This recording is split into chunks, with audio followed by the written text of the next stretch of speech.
तो दोस्तों, आज हम जिस सीरीज़ को एक्सप्लेन करेंगे उसका नाम है बर्लिन। और आज हम इसके पहले 3 एपिसोड को एक्सप्लेन करेंगे।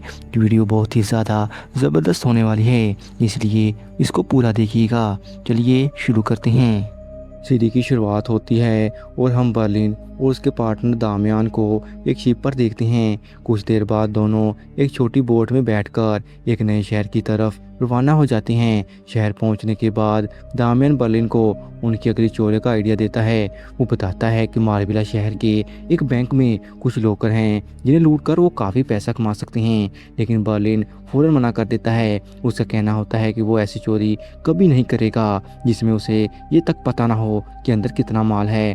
बर्लिन के लिए चोरी सिर्फ पैसों का खेल नहीं बल्कि प्लानिंग और थ्रिल का भी नाम था। इसके बाद दोनों एक हाई प्रोफाइल पार्टी में पहुंचते हैं जहां बर्लिन की नज़र किसी नए शिकार पर होती है। अपनी हमेशा वाली चालाकी से बर्लिन दामियन को एक लेडी के साथ बिजी कर देता है, जबकि उसी वक्त एक और खूबसूरत लेडी बर्लिन के पास आकर जानबूझकर अपना नेकलेस नीचे गिरा देती है। बर्लिन फौरन नीचे झुककर उसकी हेल्प करने लगता है और बातचीत के दौरान उसे पता चलता है कि ये आम औरत नहीं बल्कि सेलिब्रा की महारानी है जिसका नाम गिनोवा होता है। बर्लिन को अंदाज़ा हो जाता है कि ये नेकलेस का गिरना इत्तेफाक नहीं था, शायद ये किसी प्लानिंग का हिस्सा था, लेकिन बर्लिन भी कम दिल फेंक नहीं था। थोड़ी देर बाद बर्लिन गिनोवा को नीचे तक छोड़ने जाता है और रास्ते में बताता है कि वो उसके महल के बारे में सुन चुका है और दूर से देखा गया उसका महल बेहद खूबसूरत लगता है। ये सुनकर गिनोवा मुस्कुराती है और बर्लिन को अपने घर आने का इनविटेशन दे देती है। बर्लिन उसे कहता है कि वो ज़रूर आएगा, लेकिन थोड़ा वक्त लगेगा क्योंकि उसका सफ़र शिप के ज़रिए है और उसे 2 हफ्ते लग सकते हैं। इसके बाद गिनोवा वहाँ से चली जाती है। जैसे ही वो जाती है, दामियान फ़ौरन बर्लिन से पूछता है ये सब क्या था। तब बर्लिन हल्की सी मुस्कुराहट के साथ कहता है शायद ये हमारा अगला शिकार हो सकती है। कुछ दिन बाद बर्लिन अपनी कश्ती लेकर सिल्वा शहर पहुंचता है और सीधा गिनोवा के घर जाता है। वहां उसकी मुलाकात राजा साहब से होती है जिसके साथ सिक्योरिटी गार्ड भी मौजूद होता है। ये सब देखकर बर्लिन थोड़ा कॉन्शियस हो जाता है, लेकिन फिर राजा साहब एक ऐसी बात बोलते हैं जो बर्लिन को हैरान कर देती है। वो कहता है कि उन्हें पता है कि बर्लिन असल में कौन है और उसने कितनी बढ़िया चोरी की हैं। इतना ही नहीं, राजा साहब बताता है कि वो बर्लिन से काफ़ी इंस्पायर भी है, मगर असली सरप्राइज़ अभी बाकी था। राजा साहब बर्लिन को बताता है कि उन्होंने उसे यहाँ पर एक काम के लिए बुलाया है। वो चाहता है कि बर्लिन उनके लिए कीमती पेंटिंग चुराए जिसका नाम the lady of an ermine है, जो कुछ दिनों बाद शहर में डिस्प्ले होने वाली होती है। बर्लिन फ़ौरन समझ जाता है कि मामला सीधा नहीं है। वो राजा साहब से पूछता है अगर मैंने मना कर दिया तो क्या आप मुझे पुलिस के हवाले कर देंगे। इस पर राजा साहब मुस्कुरा कर कहते हैं नहीं, मैं तुम्हें धमका नहीं रहा, सिर्फ थोड़ा सा ब्लैकमेल कर रहा हूँ। बर्लिन वहाँ से निकलकर सब कुछ दामियान को बताता है। दामियान हैरान होकर पूछता है तो क्या तुमने चोरी के लिए हाँ कर दी। लेकिन बर्लिन का जवाब और भी ज़्यादा इंटरेस्टिंग होता है। वो कहता है मैं चोरी शौक के लिए करता हूँ, किसी और के शौक के लिए नहीं। दामियान फिर पूछता है तो हमें मना कर दिया। बर्लिन हल्का सा मुस्कुराकर कहता है मैंने ये भी नहीं कहा, क्यों ना इस बार चोर को ही लूट लिया जाए। बर्लिन का प्लान सिंपल था, अगर राजा साहब खुद गंदे काम करते हैं तो फिर लूटने के असल हकदार भी वही हैं। इसी दौरान एक लेडी अचानक खिड़की से सामान नीचे फेंकना शुरू कर देती है। बर्लिन की नज़र फ़ौरन उस तरफ चली जाती है। ये लड़की कैंडेला होती है जो गुस्से में अपने बॉयफ्रेंड को घर से निकाल रही होती है क्योंकि उसने उसे चीट किया था। बर्लिन उसके पास जाता है और मजाक में कहता है कि शुक्र है कि वो उस लड़के की जगह पर नहीं है। कैंडेला हंसकर बर्लिन को एक म्यूज़िक टेप देती है और कहती है इसे घर जाकर ज़रूर सुनना, तुम्हें मेरी याद आएगी। लेकिन असली ट्विस्ट तब आता है जब दामियान बर्लिन को बताता है कि कैंडेला सिर्फ फ्लर्ट नहीं कर रही थी, उसने बड़े आराम से बर्लिन का वॉलेट भी चुरा लिया है। हैरानी की बात यह थी कि बर्लिन गुस्सा होने की बजाय इम्प्रेस नज़र आ रहा था। वो कहता है कि उसने इतनी सफाई से वैट निकाला कि मुझे महसूस तक नहीं हुआ, इसलिए सोचा एक बार चुरा ही ले, बाद में इसे ले ही लूँगा। दामियान फिर बताता है कि उसने टीम को सिल्वा पहुंचने के लिए बुला लिया है और वो अगले 8 घंटों में शिप पर होंगे। और यहाँ से कहानी और भी इंटरेस्टिंग होने वाली थी। पहली चोरी करने के बाद पेरिस में ब्रूस और केला एक दूसरे के साथ काफ़ी वक्त गुजारना शुरू कर देते हैं। धीरे धीरे ब्रूस को केला से अटैचमेंट होने लगती है और बात यहाँ तक पहुँच जाती है कि अब वो सिर्फ उसी से मोहब्बत करने लगा था। इसी खुशी में ब्रूस एक बड़ी पार्टी रखता है जिसे वो दुनिया को बताना चाहता हो कि अब उसकी ज़िंदगी में सिर्फ केला ही है। लेकिन पार्टी के दौरान सब कुछ बदल जाता है। केला की नज़र अचानक एक दूसरे लड़के पर पड़ती है और वो उसी को देखकर रुक सी जाती है। ये देखकर लगता था कि कहानी इतनी सिंपल बिल्कुल नहीं थी। दूसरी तरफ रॉय और कैमरॉन भी एक लंबी ट्रिप पर निकल जाते हैं। सफ़र के दौरान दोनों एक दूसरे के साथ वक्त गुजारते हैं और अपनी ज़िंदगी इंजॉय करने लगते हैं। कभी उन्होंने जंगल में अपना घर बनाकर रहना चूज़ किया था और जब उस ज़िंदगी से तंग आ गए तो शहर आ गए। लेकिन शहर में भी उन्होंने खुलकर मज़े किए। मगर अब जब वो वापस नज़र आते हैं तो दोनों अलग अलग होते हैं। उनके दरमियान कुछ तो ऐसा हुआ था जिसने सब कुछ बदल दिया था। शायद कोई बड़ी लड़ाई हुई होगी। उधर दरमियान पहली चोरी करने के बाद अंदर से काफ़ी टूट चुका था और तनहा भी हो चुका था। वो ज़्यादातर वक्त यूनिवर्सिटी में गुजारता ताकि घर की खामोशी और तन्हाई के सामना न करना पड़े। लेकिन यूनिवर्सिटी भी हमेशा के लिए खुली नहीं रहती। इसी दौरान दामियन फिर बर्लिन से मिलता है और उससे एक सफ़र में चलने का कहता है। दोनों कई मुल्कों का सफ़र करते हैं और इस पूरी ट्रिप में दामियन लगातार बातें करता रहता है जैसे उसके अंदर बहुत कुछ दबा हुआ हो। लेकिन फिर एक ऐसा मंजर आता है जो सब कुछ बदल देता है जब वो अंटार्कटिका के बर्फाली इलाकों में जाते हैं और वहाँ पर एक बड़ी बर्फ़ की पहाड़ को टूटकर गिरता हुआ देखते हैं। दामियन अचानक खामोश हो जाता है। शायद उसी लम्हे में उसे वहाँ सुकून मिल गया था जिसे वो इतने अरसे से ढूंढ रहा था। इधर रॉय बर्लिन से पूछता है कि वो द लेडी ऑफ आयरमीन वाली पेंटिंग क्यों चुराना चाहता है। बर्लिन बताता है कि उसने भी ये सवाल राजा साहब से पूछा था। राजा साहब ने कहा था कि वो इस कीमती पेंटिंग को अपनी पर्सनल कलेक्शन में रखना चाहता है। तो बर्लिन ने नेचुरली उन्हें कलेक्शन को दिखाने का बात की। लेकिन राजा साहब ने फ़ौरन मना कर दिया। उन्होंने कहा, मैं एक प्रोफेशनल चोर को अपना कीमती सामान नहीं दिखा सकता। ये बात बर्लिन को कुछ हजम नहीं हुई। तभी दामियन भी सवाल उठाता है, हम ऐसी चोरी करने जा रहे हैं जहां हमें ये तक नहीं पता कि आखिर मिलेगा क्या। लेकिन बर्लिन का जवाब बिल्कुल उसके स्टाइल वाला था। वो कहता है, जो ये चोरी करना चाहता है वो कश्ती में रहे और जो नहीं करना चाहता वो अभी चला जा सकता है। बर्लिन का कॉन्फिडेंस देखकर दामियन भी आखिरकार मान जाता है। शाम होते ही बर्लिन रॉय को लेकर कैंडेला के घर पहुंचता है और उसको दरवाज़ा खोलने का कहता है। रॉय अपनी स्किल से दरवाज़ा खोल देता है लेकिन बर्लिन अंदर जाने से पहले रॉय को वापस शिप पर जाने का कहता है। बर्लिन जैसे ही घर के अंदर जाता है वो कैंडेला को ढूंढने लगता है। साथ ही उसकी नज़र उसके एक पालतू जानवर पर पड़ती है। अगले ही पल मामला उल्टा पड़ जाता है। पीछे से कैंडेला अचानक बर्लिन पर गन पॉइंट कर देती है और बिना वार्निंग के उस पर फायर कर देती है। दूसरी तरफ दामियन और टीम राजा साहब की प्रॉपर्टी की डिटेल निकालने में लगे होते हैं। टीम को पता चलता है कि 1980 में राजा साहब ने एक वाइनरी बनाई थी जहां एक अंडरग्राउंड ट्रेन का सिस्टम भी गुजारा गया था। लेकिन 2010 में उस रूट को बंद कर दिया गया और बाद में एक स्कॉटिश कंपनी से उस जगह की हैवी सिक्योरिटी करवाई गई। अब सवाल ये था, एक बंद अंडरग्राउंड जगह पर इतनी सिक्योरिटी कितना खर्चा क्यों किया गया। ये बात सबको बहुत ही ज़्यादा अजीब लग रही थी। कुछ देर बाद जब रॉय वापस आता है तो दामियन उससे पूछता है, बर्लिन कहाँ है, मुझे सोने जाना है, आज की कमांड वो खुद संभालेगा। रॉय कैजुअली जवाब देता है कि बर्लिन बस थोड़ी देर वॉक करने के लिए निकला था और वहीं पर रुक गया। इतना सुनते ही दामियन फौरन समझ जाता है कि बर्लिन सीधा कैंडेला के घर गया होगा। उधर कैंडेला बर्लिन के सीने से गोलियां निकाल रही होती है और तब पता चलता है कि ये कोई जान लेने वाली गन नहीं बल्कि एक चिड़ी मार गन थी। कैंडेला बर्लिन के सीने से गोलियां निकाल रही होती है। दर्द में होने के बावजूद बर्लिन मजाक करते हुए उसे पूछता है, क्या तुम हर मेहमान का वेलकम ऐसे ही करती हो। कैंडेला फौरन जवाब देती है, जो लोग दरवाज़ा नॉक करने के बगैर मेरे घर में घुसते हैं उनका इलाज ऐसे ही किया जाता है। बर्लिन हल्का सा मुस्कुराकर असल बात पर आता है और कहता है कि वो अपना वॉलेट लेने के लिए आया है। इस पर कंडेला बताती है कि उसने बर्लिन का वॉलेट एक डब्बे में रखा था जिसमें लगभग 9,000 यूरो हैं, लेकिन शायद उसका एक्स बॉयफ्रेंड वो डब्बा उठा कर ले गया है और अगर वॉलेट वापस चाहिए तो बर्लिन को भी उसके साथ चलना होगा।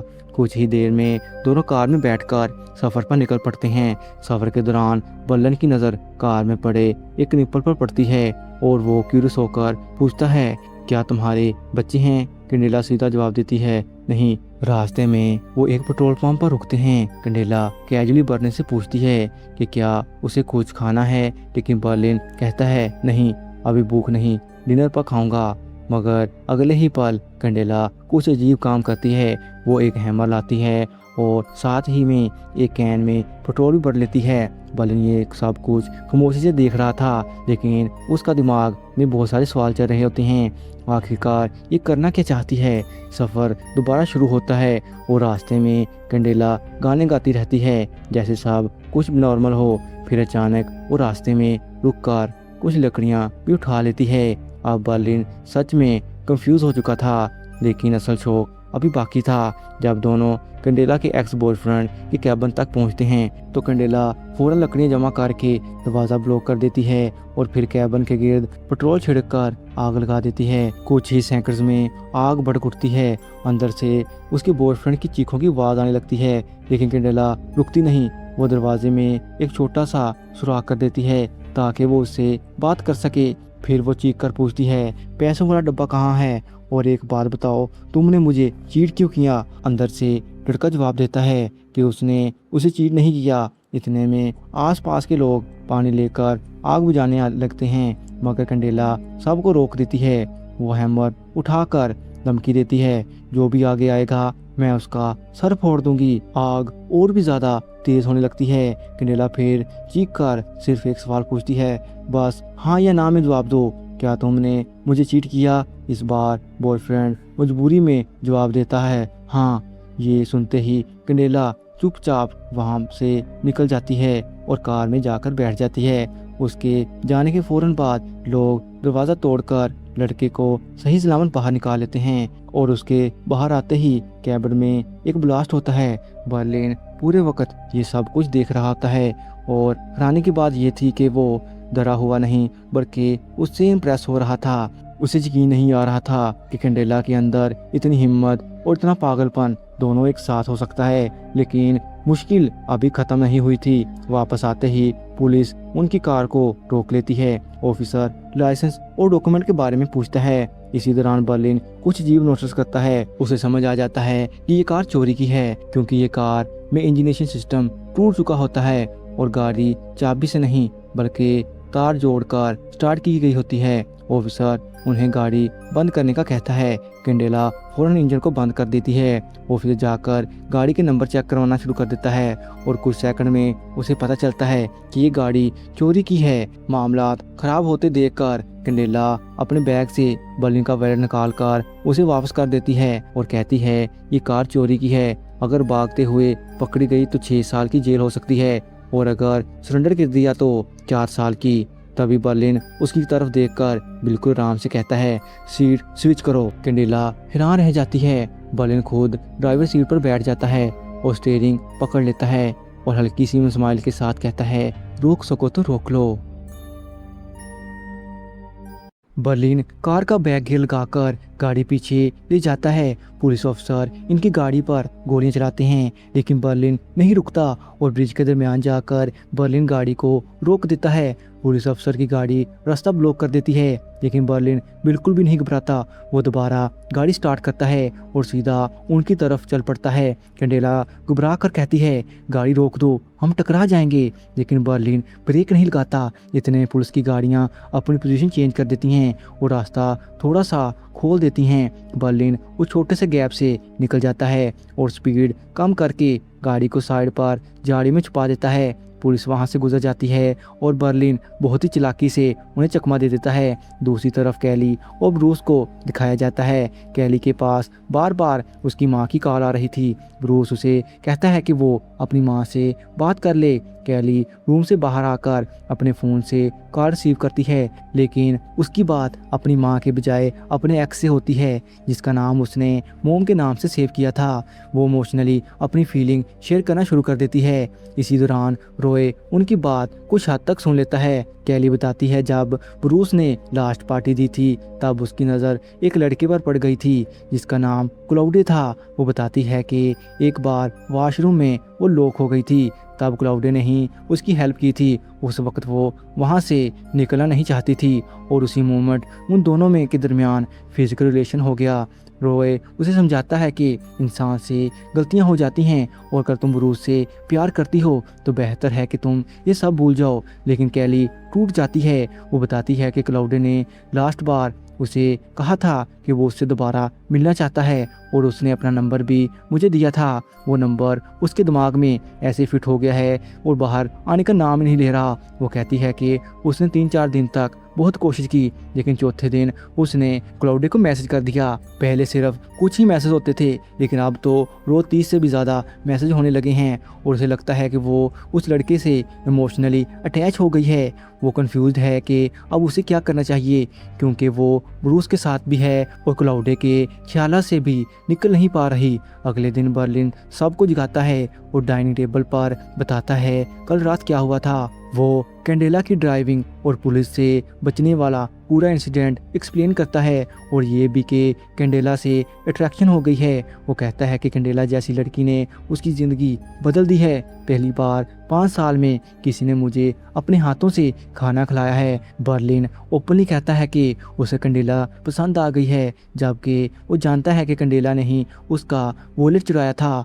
फिर बर्लिन और उसकी टीम एक ट्रक लेकर राजा साहब के पेरिस पहुंचते हैं। वो ट्रक को थोड़ा दूर पार्क करते हैं और उसका टायर पंचर कर देते हैं ताकि उन पर कोई शक न करे। फिर वो एक ड्रोन को पैलेस के ऊपर भेजते हैं ताकि अंदर के लेआउट्स और सिक्योरिटी को समझा जा सके। ड्रोन फुटेज से पता चलता है कि पैलेस की ग्रिड बहुत ही हैवी सिक्योरिटी है। बिजली की हाई वोल्टेज वायर लगी हुई हैं और आसपास मरे हुए जानवर भी दिखते हैं। इसका मतलब ये था कि किसी भी छोटी चीज़ को भी अंदर आने की इजाज़त नहीं। पैलेस के पास एक अस्तबल भी है जहां गार्ड्स हॉर्स राइडिंग कर रहे होते हैं। बर्लिन को अंदाज़ा हो जाता है कि ये सिक्योरिटी सिस्टम नॉर्मल नहीं है। वो टीम को ऑर्डर देता है कि पैलेस के अंदर किसी वेंटिलेशन या अल्टरनेटिव एंट्री पॉइंट को 30 मीटर के रेडियस में ढूंढे ताकि ऑक्सीजन और लाइट की सप्लाई का आइडिया लगाया जा सके। तभी उन्हें ज़मीन के नीचे एक बड़ा डूम दिखाई देता है। इसका मतलब ये था कि कुछ बहुत बड़ा उसके नीचे छुपा हुआ है, लेकिन अचानक ड्रोन का सिग्नल वीक हो जाता है और वो क्रैश हो जाता है। कैली उसे वापस लाने की बहुत कोशिश करती है, लेकिन सब फेल हो जाता है। बर्लिन गुस्से में आ जाता है और कहता है अगर ड्रोन राजा साहब को मिल गया तो सबसे पहला शक हम पर ही किया जाएगा और वो हमें नुकसान पहुंचा सकता है। अब सिचुएशन और भी ज़्यादा सीरियस हो जाती है। दामियन कहता है कि वो अपनी टीम को इतने बड़े रिस्क में नहीं डालना सकता, लेकिन आखिरकार वो फिर मान ही जाता है। फिर ब्रूस और कैली द्वार फलांग कर आगे बढ़ते हैं और फिर इलेक्ट्रिसिटी वायर को भी बहुत ही केयरफुली कट करने के बाद आगे बढ़ते हैं। जब वो ड्रोन के क्रैश साइट के करीब पहुंचते हैं तब उन्हें एक गाड़ी आती हुई दिखाई देती है। कैली फौरन अपनी चोट लगने का ड्रामा करती है और ब्रूस उसे सपोर्ट करता है। गाड़ी वाला गार्ड रुक जाता है और उनसे पूछता है कि वो यहाँ पर क्या कर रहे हैं। ब्रूस को कहता है कि वो लोग यहाँ पर सुअर देखने के लिए आए थे, लेकिन कैली के पैर में चोट लग गई। गार्ड उन्हें गाड़ी में बैठाने का कहता है, लेकिन ब्रूस को पीछे कुत्तों के साथ बैठने का कहता है, लेकिन ब्रूस खुद ही वापस जाने की जिद करता है। गार्ड को शक होने लगता है। वो कहता है कि यहाँ आगे इलेक्ट्रिसिटी और बैरियर हैं, तुम कैसे वापस जाओगे, जबकि कैली के पाँव में चोट लगी है। सिचुएशन टेंस हो जाती है। गार्ड जबरदस्ती करने लगता है, लेकिन ब्रूस गुस्से में एक पत्थर गाड़ी के शीशे में मारकर उसे तोड़ देता है। बाहर आते ही गार्ड गन पॉइंट कर देता है और ब्रूस के पांव पर गोली मार देता है और फिर पूछता है कि वो असल में यहाँ क्या करने के लिए आए हैं। ब्रूस मजबूरी में सब कुछ बता देता है कि वो राजा साहब के खजाने की इंफॉर्मेशन कलेक्ट कर रही हैं। इतने में कैली अचानक गाड़ी उस गार्ड पर चढ़ा देती है और दोनों वहाँ से गाड़ी लेकर वापस आ जाते हैं। बर्लिन उस गार्ड को गाड़ी की डिग्गी में देखता है और फिर अपनी टीम को उसे भी साथ ले जाने का कहता है, क्योंकि अब उसे सब कुछ पता था, इसलिए वो अपनी जान को खतरे में नहीं डालना चाहते थे। शिप पर पहुंचकर उस गार्ड की तलाशी ली जाती है। उसके पास एक फ़ोन था। फिर वो उसके मैसेज और कॉल चेक करते हैं। अभी तक ना ही कोई मैसेज और ना ही कोई कॉल आई हुई थी।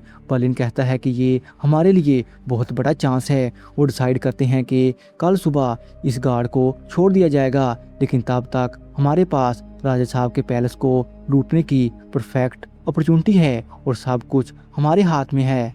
बर्लिन कहता है कि उनके पास गाड़ी और उसकी चाबी दोनों मौजूद हैं, जिसकी वजह से वो आसानी से पैलेस के अंदर घुस सकते हैं। लेकिन दामियान इस प्लान से बहुत ज़्यादा घबरा जाता है। वो कहता है कि राजा साहब ने अपने खजाने की सिक्योरिटी को इतना टाइट किया होगा कि वहाँ बिना प्रॉपर प्लान के जाना खतरे से खाली नहीं और मौत को दावत देने के बराबर है। लेकिन बर्लिन किसी की बात नहीं सुनता। वो सबको एक एक गन दे देता है ताकि खतरा आने पर वो उसका मुकाबला कर सकें। वो सबको क्लियर इंस्ट्रक्शन देता है कि आज रात ही ऑपरेशन को एग्जीक्यूट किया जाएगा। उन्हें ये पता नहीं होता कि ये सारी बातें राजा साहब का गार्ड चुप करके सुन रहा होता है। बर्लिन रॉय और कैमरॉन को गार्ड का ध्यान रखने का कहता है, लेकिन कैमरॉन इसके लिए नहीं मानती। वो कहती है कि मैं भी उनके साथ मिशन में जाऊंगी। वो यहाँ पर गार्ड की देखभाल करने के लिए नहीं आई है और वो ब्रूस से तो अच्छा ही लड़ लेगी। लेकिन बर्लिन नहीं मानता। वो कहता है कि तुम लोग अपना रिश्ता ठीक कर लो और इस तरह तुम लोगों को आपस में मिलकर थोड़ा सा सोचने का टाइम भी मिल जाएगा। फिर बर्लिन, कैली, ब्रूस और दामियान गाड़ी लेकर राजा साहब के महल की तरफ रवाना हो जाते हैं। इधर कैमरॉन गार्ड के जख्मों को साफ कर रही होती है। गार्ड अजीब सी हंसी के साथ कहता है, आज तक किसी ने मुझे हाथ तक नहीं लगाया और तुम मेरे जख्म साफ कर रही हो। अचानक वो कैमरॉन के कान पर काट लेता है। रॉय फौरन रिएक्ट करता है और गार्ड को रोकने की कोशिश करता है। कैमरॉन गुस्से में कहती है, इसको गोली मार दो, इसको गोली मार दो। लेकिन रॉय गोली नहीं चलाता। वो किसी तरह गार्ड को कंट्रोल कर लेता है, लेकिन गार्ड ज़ोर ज़ोर से हंसने लगता है, जैसे उसके लिए ये सब मजाक चल रहा हो। इस बात पर कैमरॉन और रॉय के दरमियान सीरियस आर्गुमेंट यानी लड़ाई हो जाती है और कैमरॉन गुस्से में कमरे से बाहर चली जाती है। गार्ड मौका देखकर एक गिलास का टुकड़ा उठा लेता है और उससे रस्सी काटने लगता है। गार्ड रॉय से कहता है, तुम किसी काम के नहीं। वो लड़की ठीक कहती है, तुम एक पालतू कुत्ते हो जो कि बिना ऑर्डर के कुछ नहीं करता। रॉय गुस्से में आकर गन उस आदमी पर पॉइंट कर देता है, लेकिन गार्ड सिर्फ इतना कहता है, अगर हिम्मत है तो चिल्ला दो, तुम्हारा तो उस लड़की ने काट ही दिया है। थोड़ी देर बाद रॉय कैमरॉन के पास जाता है और उससे पुरानी बातें भूलकर वापस आने को कहता है, लेकिन कैमरॉन इमोशनल होकर रो पड़ती है और बोलती है कि वो इस मिशन को छोड़कर यहीं पर जा रही है और वो रॉय से ये भी कहती है कि मेरे पीछे मत आना। उधर पैलेस के अंदर बर्लिन, ब्रूस और बाकी टीम इंटर ले लेती है। रास्ते में कैली ब्रूस से एक शॉकिंग कन्फेशन करती है कि उसने पहले भी किसी के साथ फिजिकल रिलेशन रखा था, लेकिन फिर कभी वो उससे नहीं मिली। ब्रूस ये सुनकर थोड़ा हिल जाता है, लेकिन कुछ नहीं कहता। कैली टेम्परेचर ग्लासेस से एरिया स्कैन कर रही होती है ताकि उसे पता चल सके कि कहीं राजा साहब के और गार्ड ना हो और उन पर हमला न कर दें, लेकिन आसपास कोई नहीं होता और फिर सब अंडरग्राउंड एंट्री पॉइंट तक पहुंच जाते हैं। वहां एक स्ट्रॉन्ग बैरियर है जिसे तोड़ना ज़रूरी था। वो कार से उस वेंटिलेटर को तोड़ देते हैं और फिर रस्सी की मदद से नीचे सुरंग में रस्सी की मदद से नीचे जाते हैं। कैली एक स्पेशल डिवाइस यूज़ करती है, लेज़र सिक्योरिटी सिस्टम को डिसेबल करती है। कैली सिस्टम के नोड्स को टारगेट करती है और धीरे धीरे उनके बीच एक छोटा सा ओपनिंग पॉइंट बन जाता है। इस ओपनिंग पॉइंट के थ्रू बर्लिन और उसकी टीम अंदर चली जाती है। अंदर जाते ही बर्लिन को एक हैरान करने वाला मंजर दिखाई देता है। वहाँ हर वो पेंटिंग मौजूद होती है जो पहले कभी चोरी हुई थी। ब्रूस एक्साइटेड होकर कुछ पेंटिंग के फ्रेम से निकालने लगता है, लेकिन बर्लिन उसे फ़ौरन मना कर देता है। वो कहता है कि मुझे कुछ टाइम दो सोचने के लिए कि अब क्या करना है। ब्रूस जल्दी करने को कहता है, लेकिन बर्लिन गुस्से में आ जाता है। वो कहता है ये पेंटिंग सिर्फ माल नहीं, ये आर्ट है, हर एक को देखने का मौका मिलना चाहिए। ब्रूस दामियान से पूछता है हमारे पास वक्त नहीं है, बर्लिन करना क्या चाह रहा है। दामियान बताता है कि बर्लिन को शौक लगा है और वो इन पेंटिंग को देखकर खुशी से हाइपर हो गया है। बर्लिन इमोशनली होकर बताता है कि जब कभी भी वो डिस्टर्ब होता है या कोई भी उसे धोखा देकर जाता है तो वो द बर्ड ऑफ वीनस की पेंटिंग देखने के लिए जाता है। इससे ये क्लियर हो जाता है कि बर्लिन सिर्फ चोर नहीं बल्कि एक आर्ट लवर भी है और उसे उस पेंटिंग को देखकर शायद सुकून मिलता होगा। दूसरी तरफ रॉय वापस कैबिन में जाता है तो वो देखता है कि गार्ड वहाँ पर नहीं है। फिर रॉय शिप को रिवर के बीच में ले जाता है ताकि गार्ड शिप से भाग ना पाए। अब तक वो गार्ड शिप पर ही होता है। रॉय शिप के कैबिन की तलाशी लेना शुरू कर देता है ताकि वो उस गार्ड को पकड़ सके। तो जब वो एक कैबिन में जाता है तो वहाँ आग लगी होती है। वो उसको बुझाने लगता है, लेकिन उसी दौरान गार्ड उस पर अटैक करके उसे बेहोश कर देता है। जब रॉय को होश आता है तो वो अपने आप को एक केज यानी पिंजरे में बंद पाता है। उधर पैलेस में राजा साहब अपनी वाइफ के बर्थडे सेलिब्रेशन कर रहा होता है। वो उसके लिए एक स्पेशल गिफ्ट देता है, एक वैल्यूएबल स्टैच्यू, जिसके लिए एक रॉयल सरप्राइज होता है। लेकिन इसी दौरान बर्लिन का कॉल आ जाता है। बर्लिन बताता है कि वो इस वक्त गैलरी एरिया में अपनी टीम के साथ मौजूद है। ये सुनते ही राजा साहब फौरन एक्शन में आ जाता है और पैलेस की तरफ निकल पड़ता है। उसकी वाइफ गुस्से में आ जाती है क्योंकि आज उसका बर्थडे था और आज भी राजा साहब को पेंटिंग की पड़ी हुई थी। तभी वो एक डंडे को एक स्टैचू में मारती है जिसमें एक नेकलेस था। इधर राजा साहब का गार्ड रॉय को समुंदर में फेंक देता है और इसके साथ हमारे इन 3 एपिसोड की एंडिंग होती है। इसके बाकी एपिसोड हम अपनी नेक्स्ट वीडियो में एक्सप्लेन करेंगे। तब तक के लिए टेक केयर, बाय बाय।